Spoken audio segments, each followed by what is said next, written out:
ton pot de tomate a cramé en pleine canicule et tu t'es dit que tu ne pouvais plus rien faire. Bah si, en fait, tu t'es même dit que tu ne pouvais rien faire. Bah si, en fait, il suffisait de le pousser à l'ombre en 2 secondes, t'aurais pu le sauver. Le problème, c'est pas la chaleur, c'est pas la canicule.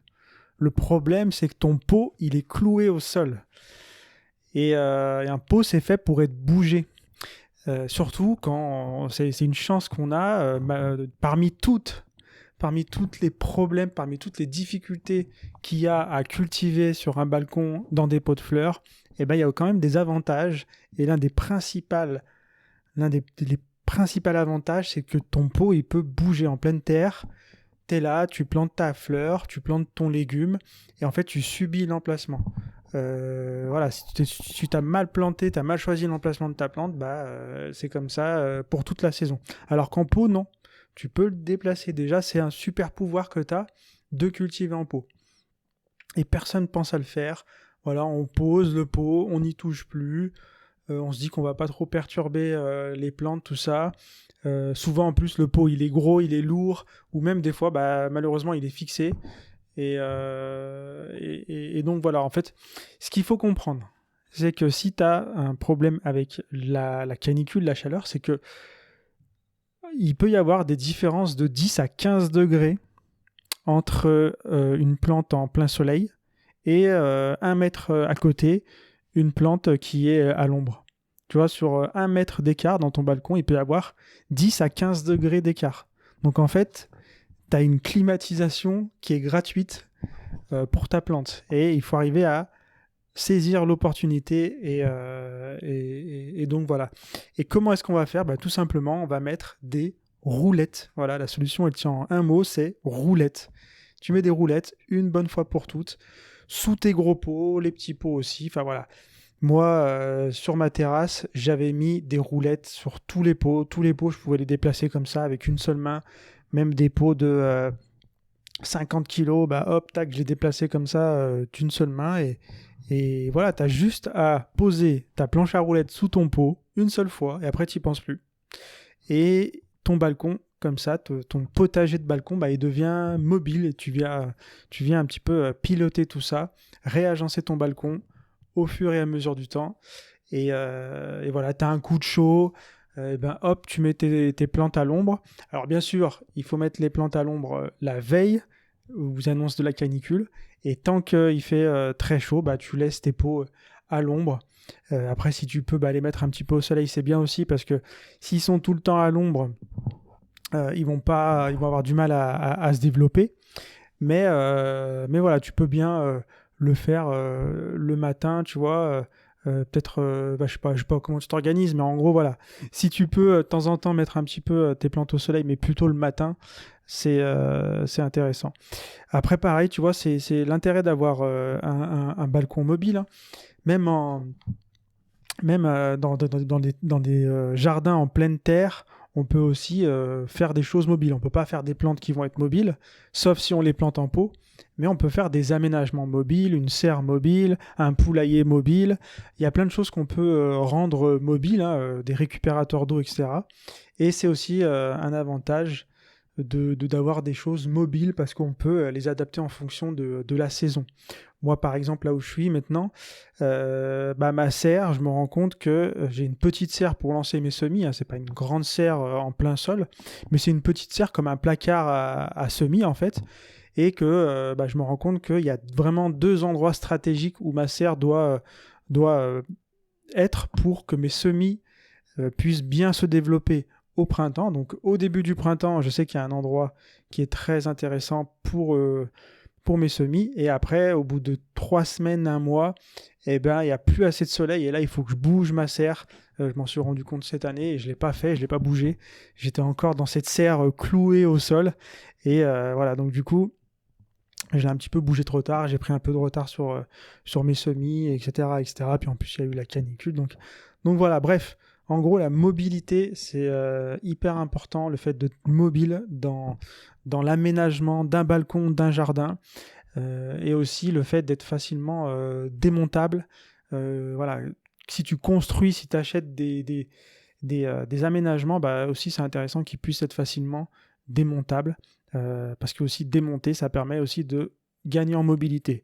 Bref, parenthèse fermée, en gros, l'avantage d'être mobile, c'est qu'il y a un coup de chaud, tu mets tes plantes à l'ombre, il y a un coup de vent qui risque de coucher tes tomates ou autres, pareil, paf, tu les mets contre le mur, coupé du vent, t'as besoin de passer un petit coup de balai, de nettoyer, tu pousses, tu mets un coup de balai, tu remets tes pots, voilà, pareil, t'as un coin qui manque de soleil.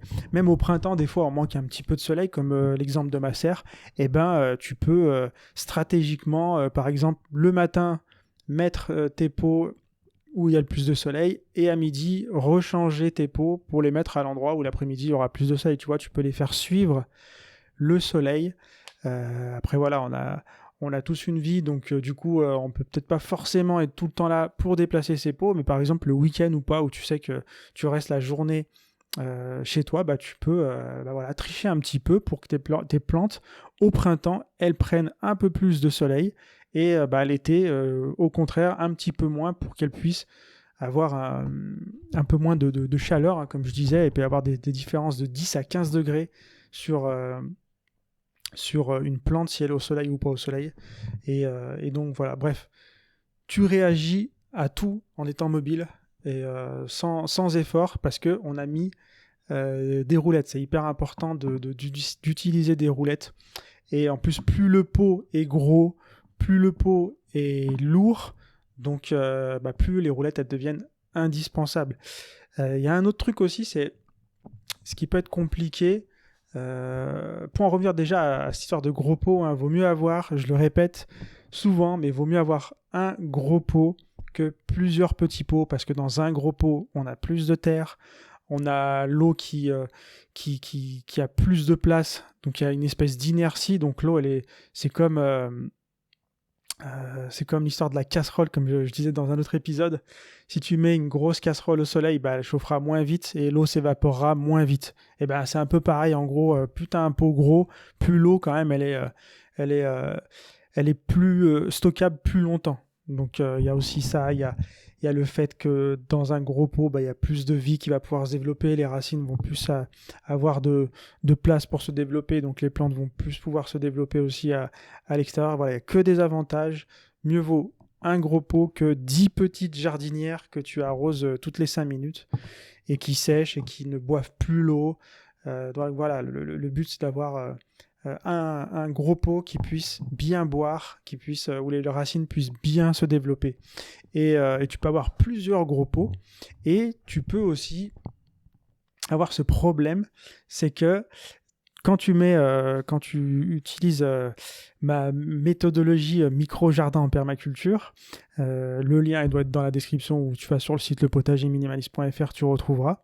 En fait, l'objectif, c'est justement de mettre en place tout un tas de techniques pour pouvoir arriver au mois de juillet avec une sorte de mini-forêt où en fait tu vas regrouper tous tes pots, que c'est des gros pots ou pas, des petits pots, on va essayer de les regrouper tous au même endroit.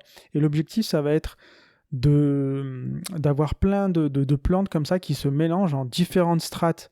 Donc tu vas avoir des plantes hautes, des plantes moyennement hautes, des plantes basses. Et toutes ces plantes, en fait, elles vont commencer à se mélanger, à créer une sorte de mini-forêt, un mini-écosystème.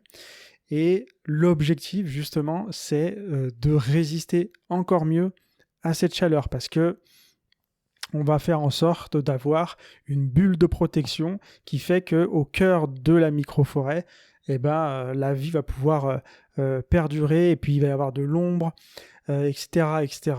Donc là, ouais, ça peut poser un problème si par exemple tu crées, moi je me souviens, une fois que tout était en place en juillet-août et que toutes mes plantes étaient mélangées, si tu bouges un pot, en fait, t'arraches tout, tu vois, tu fais un trou dans ta micro-forêt, et du coup, c'est pas top.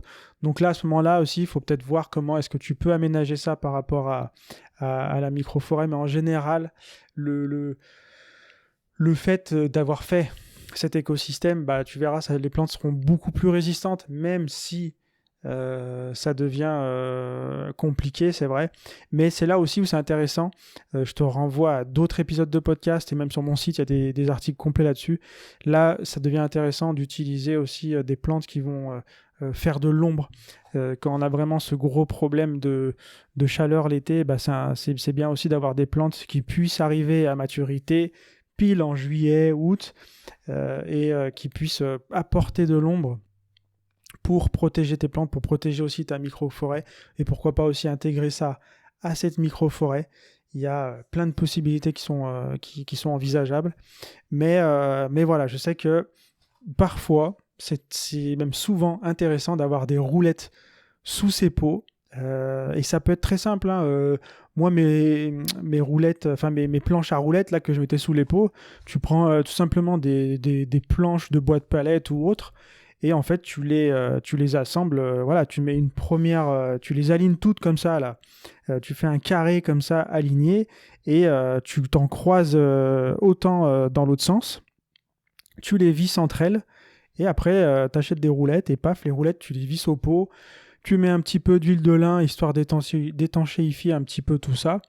Et puis après, c'est parti, hein. Moi, j'ai gardé des planches à roulettes comme ça. En plus, c'est assez joli. En plus, quand ça vieillit, ça devient un petit peu sombre, ça se patine un peu. C'est sympa. Et puis, ça dure longtemps, hein. Ça peut durer assez longtemps avec de l'huile de lin. Moi, j'en ai gardé 3-4 ans. Et j'en ai encore là qui me servent aussi encore, même si j'ai plus de terrasse ni de balcon. Mais voilà, le bois de palette, si voilà, tu le ponces un petit peu, tu mets un petit peu d'huile de lin, tu l'entretiens un petit peu comme ça, peut-être pas toutes les années, mais tous les 2-3 ans, et déjà bien la première année, tu peux les garder. Moi, une de mes jardinières, la grosse jardinière que j'avais sur ma terrasse, je l'ai gardée quasiment 9-10 ans, quoi. Et bon, à la fin, elle était toute déglinguée, mais elle tenait debout, et j'ai fait 1 ou 2 réparations entre-temps. Mais sinon, elle tenait debout, elle était grosse, elle était lourde, mais elle a tenu, quoi. Et donc voilà. Donc un balcon vivant, ça s'adapte au lieu, c'est pas cloué au sol. Donc si, par exemple, là, je vois que on a eu une grosse période de canicule, ça va un petit peu mieux ces derniers temps, mais voilà, c'est pas dit que la chaleur revienne. Je crois que déjà dès ce week-end, ça va commencer à revenir, donc c'est peut-être le moment de réfléchir à comment est-ce que tu vas pouvoir faire des petites planches à roulettes. Essaie d'installer ça. Tu verras en plus, après, ça change la vie, hein. Franchement, un pot super lourd avec une seule main, tu peux le déplacer et c'est super simple, quoi. Et voilà, c'est un geste parmi tant d'autres que j'essaie de transmettre dans tous ces épisodes de podcast. Et des gestes pour piloter ton balcon sans t'épuiser, j'en ai réuni 7 dans le pack balcon. C'est un PDF que tu peux télécharger gratuitement. Le lien, il est dans la description. Voilà, n'oublie pas que ton balcon, il n'est pas cloué au sol. Et profites-en bien. On se retrouve dans un prochain épisode. Salut!